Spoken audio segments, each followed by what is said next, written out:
Savitri, Book 2, the Book of the Traveler of the Worlds, Canto 6, Kingdoms and Godheads of the Greater Life, page 197. Out of her daedal lines he sought escape, but neither gate of horn nor ivory he found, nor postern of spiritual sight. There was no issue from that dream-like space. Our being must move eternally through time. Death helps us not, vain is the hope to seize. A secret will compels us to endure. Our life's repose is in the infinite. It cannot end. Its end is life supreme. Death is a passage, not the goal of our walk. Some ancient deep impulsion labors on. Our souls are dragged as with a hidden leash, carried from birth to birth, from world to world. Our acts prolong after the body's fall. The old perpetual journey without pause. No silent peak is found where time can rest. This was a magic stream that reached no sea. However far he went, wherever turned, the wheel of works ran with him and outstripped. Always a farther task was left to do. A beat of action and a cry of search forever grew in that unquiet world. A busy murmur filled the heart of time. All was contrivance and unceasing stir. 100 ways to live were tried in vain. A sameness that assumed 1,000 forms strove to escape from its long monotone and made new things that soon were like the old.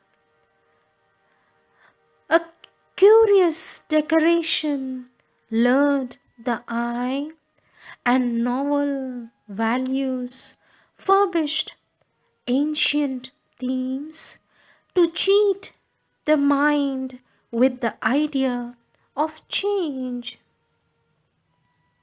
A different picture that was still the same appeared upon the cosmic vague background. Only another labyrinthine house of creatures and their doings and events, a city of the traffic of bound souls, a market of creation and her wares was offered to the laboring mind and heart. A circuit ending where it first began is dubbed the forward and eternal march of progress on perfection's unknown road. Each final scheme leads to a sequel plan, yet every new departure seems the last.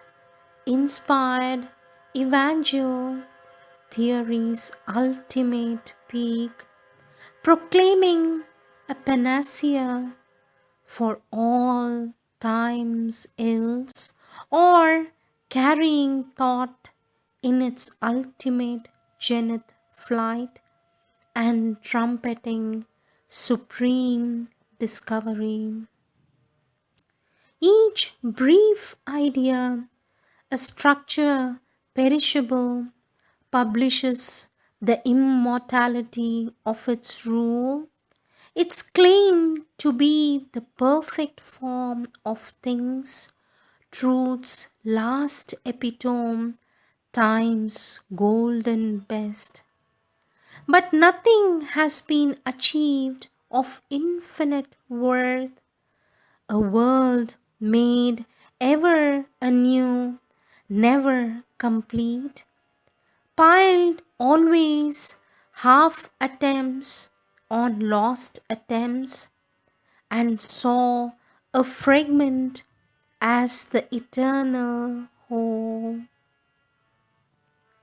In the aimless mounting total of things done, existence seemed a vain necessity's act, a wrestle of eternal opposites in a clasped antagonism's close locked embrace, a play without denouement or idea, a hunger march of lives without a goal, or written on a bare blackboard of space, a futile and recurring sum of souls, a hope that failed, a light that never shone, the labor of an unaccomplished force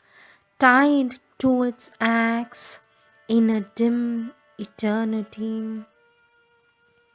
There is no end, or none can yet be seen. Although defeated, life must struggle on.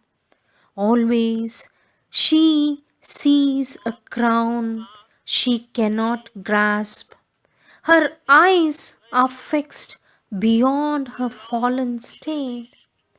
There quivers still within her breast and ours a glory that was once and is no more, or there calls to us from some unfulfilled beyond, a greatness yet unreached by the halting world.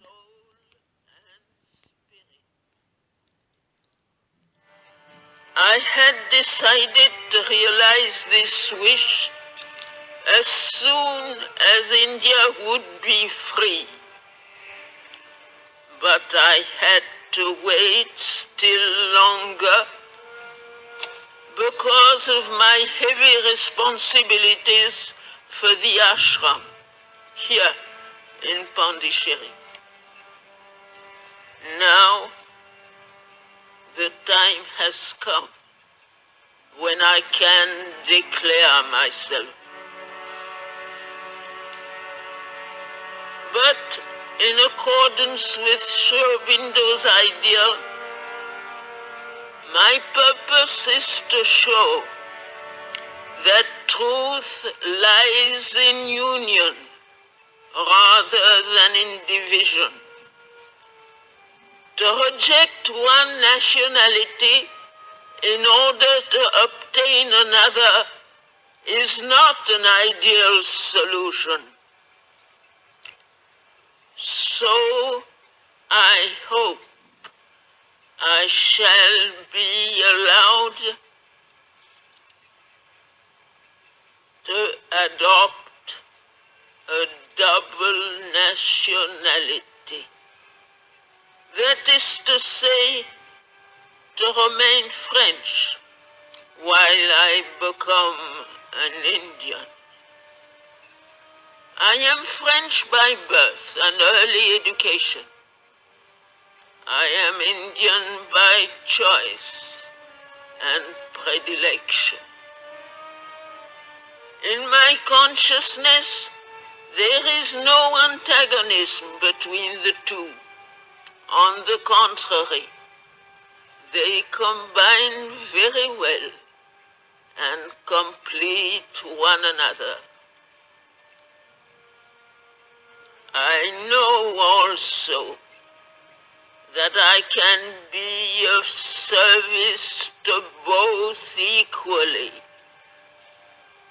For my only aim in life is to give a concrete form to Sri Aurobindo's great teaching.